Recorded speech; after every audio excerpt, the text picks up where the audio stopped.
అందుకే ఈనాడు మనము మన ప్రవర్తన, మన తీరులు, మన నడవడికలు ఎడమారిపోయినాయి.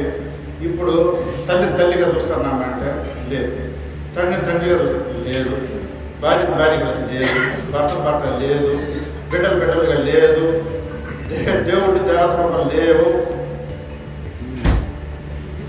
లెక్క తీసుకోవాలి. ఎందుకు లేవు అనేది ఒకసారి తీసుకుంటే ఏమే తల్లిని పట్టుకొని ఆ ఇంట్లో ఆ తల్లిని పెట్టడం నువ్వు ఉండవు ఏం చేయను అంటే ఆ తల్లితో ఈ తల్లిని పోలుస్తాం, ఆ తల్లిని తెచ్చి ఈ తల్లితో పోస్తాం.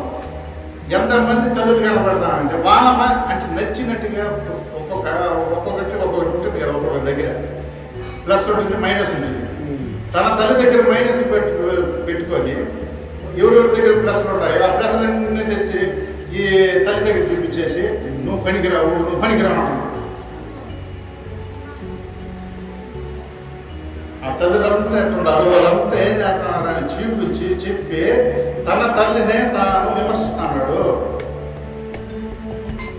నువ్వు ఆ మాదిరిన స్వచ్ఛమైన తల్లిగా నాకు లేవు, నీలో ఇన్ని తప్పులు ఉన్నాయి, నీళ్ళు ఇంత ఉన్నాయి అని మనందరినీ పోల్చి చూపించి తల్లిని ఏం చేస్తున్నాడు? తల్లిగా పెట్టాడా? లేదు. ఇంతమందితో పోలుస్తున్నాడు.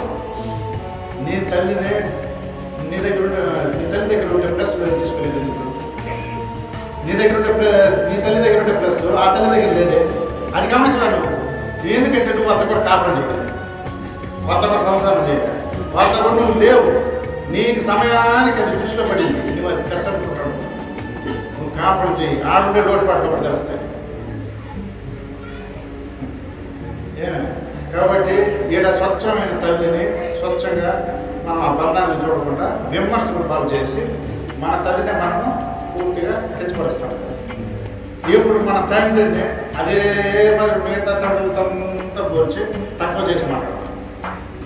ఆ తండ్రి ఎట్లా చూస్తున్నాడు, ఆ తండ్రి ఎట్లా ఇస్తున్నాడు, ఆ తండ్రి ఎట్లా చదివించినాడు, ఆ తండ్రి ఎట్లా ఆస్తులు ఇచ్చినాడు, ఆ తండ్రి ఎట్లా ఇచ్చినాడు, ఆ తండ్రి ఎట్లా మాకు అన్ని పంచినాడు, ఆ తండ్రి ఎట్లా చూసుకున్నాడు, నువ్వేం చేసినావు అని ఈ తండ్రి నువ్వు తన తండ్రిని తాను తక్కువ చేసుకుంటున్నాడు, ఇంకొక తండ్రిని మెచ్చుకుంటున్నాడు.